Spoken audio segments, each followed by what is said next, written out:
Suren Rodrigo, and this is my pride and joy. And it's a Mercedes-Benz W115 2-liter 4-cylinder. It's a first production year of the particular model being 1969. Basically the project for me started when I was 18 years old, and it was a dream of mine to start from somewhere, but I honestly didn't have the project or the mind or the idea to do a car as this. It all went as it went. Basically, as I told you earlier, I started the car, or in fact I got the car when I was 18, and it was not a decision I had in mind that I wanted this particular model. It was all just random, to be very honest. I bought it from a so-called model expert of this particular model who told me all the bullshit under the world, and in his word this car was one of the pageant winners, and he sold it to me at a ridiculous amount where the car would not be worth at least 1/5 of the price where it should be worth. 1 month down the line everything came haywire. Basically the car was running on 2 cylinders, the engine was scrap, the bodywork was scrap, the car gave in two. So from that point onwards the car started its restoration journey, and basically the metal work was the first to be done. The entire car was retinkered, including every bloody piece on the car possible, and then we started the mechanical work. The engine has been removed 2 or 3 times down the line, and yeah, the project as far as I know never had a plan, initial plan, nothing. It all just, as I told you earlier, it all went as it went. And the color initially also is very attractive to a lot, but then again I should be honest, I never had the intention of this red color as well. I just came across this color and I thought, okay, we'll go for it. Basically the inspiration for the car to be done in this way basically came because there was one particular car of this nature that was a pickup being, but then again that was not to be seen anytime soon. So I just wanted a European car to be done the way, because these particular models are very famous in California and so forth. So I just wanted a little bit of the Californian touch in the Sri Lankan soil.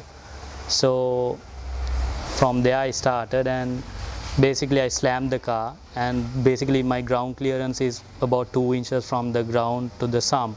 As far as the car is concerned, I normally call the project itself as the Resurrection, the name being the Resurrection. How it came up was the car was due for entire rebuild down the line, and entire engine rebuild, the entire front end, and basically the entire car was restored once again. So the entire process started on the Easter day, and as Christians we celebrate as the resurrection of Christ. So therefore the hashtag the resurrection of the car being called as the Resurrection.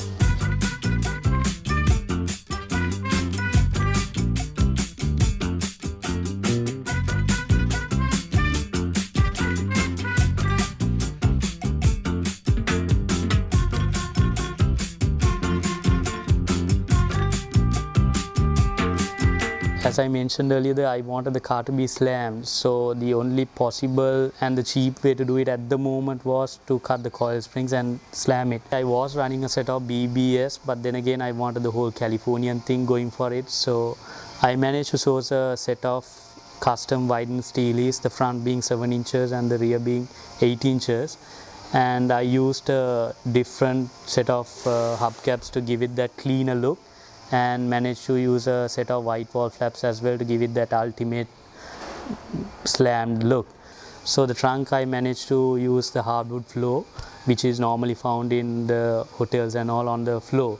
So this has been done on other countries and on other projects, but probably the first in Sri Lanka to be done. As far as the future plans for the car, the first being I would like to bag the car so that it's much more practical to drive on Colombo streets and to be able to control the height as I prefer. And I would like to have flakes on the roof, and to make the roof, as far as the paint is concerned, a much more flashier as well as a much more contrasting look compared to the body color. Basically the entire journey has not been a sweet ride, and if not for certain people the journey would have not been successful or been achieved in the first place.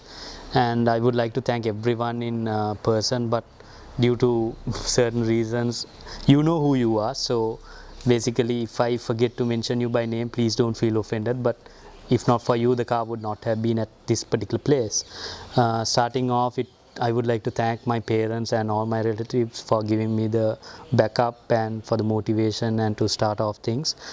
And special thanks to Binura for being able to cope up with all my crazy ideas and being able to integrate every small attention to detail factors into the car, and it has come out very brilliantly. And for Avinder and the clan at Avinder Motors for providing with all the mechanical as well as all the parts are concerned. Kumara, Jaisiri and Jalat for providing all the labor, and Malik, Givanta and Sunet and everyone else for giving the valuable ideas and their insight on the project. And special thanks to Octane Heads and Tricksters for giving me the opportunity to feature the car and giving me support in the project. So a big thank you from the bottom of my heart.